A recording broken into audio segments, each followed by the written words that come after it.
Bonjour à tous, moi c'est William Huppert. J'ai passé mon BPGEPS plurivalent il y a 2 ans, même 3 ans maintenant.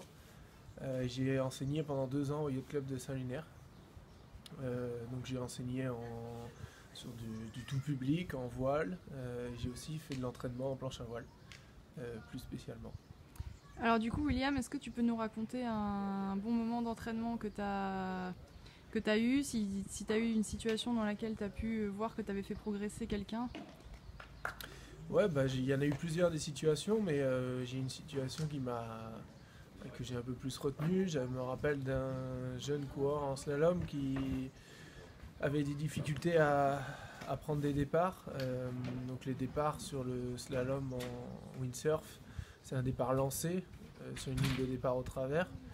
Je me rappelle de la situation d'avoir mis en place. En fait, le stagiaire avait du mal à évaluer le temps qu'il lui faudrait pour atteindre la ligne de départ.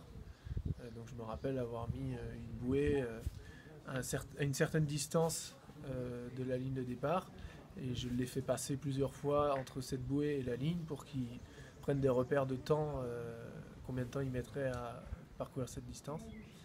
Et au bout de peut-être 5-6 essais, en gros, il a fait une moyenne du temps qu'il mettait, si c'était une quarantaine de secondes par exemple, entre cette bouée et la ligne.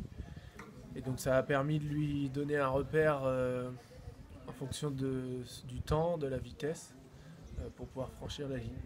Donc c'est un exemple assez simple que j'avais mis en place et qui a permis de donner des repères aux coureurs. C'était un repère visuel avec une bouée, mais qui peut être refait en compétition, par exemple, avec soit des marques naturelles sur le plan d'eau, ou même avec des bouées également, ou des alignements, des amers, toutes ces choses-là. D'accord. Et est-ce que, par exemple, c'est lui qui t'a dit qu'il avait compris, ou alors tu t'en es rendu compte par toi-même Bah, on a fait le travail à deux, entre guillemets. Au début, bah, il a fallu forcément l'aiguiller un peu sur comment il allait prendre ses sensations sur cet exercice. Et puis ensuite, au fur et à mesure des passages, il a pu valider tout seul, entre autres dans cet exercice, valider combien de temps il lui faudrait pour parcourir cette distance. Mais au début, on a fait à deux. Et puis, une fois que j'ai su l'aiguiller un peu sur tout ce qui était sensations et repères, ensuite ça a été tout seul pour lui. Ok, bon bah merci William. Merci.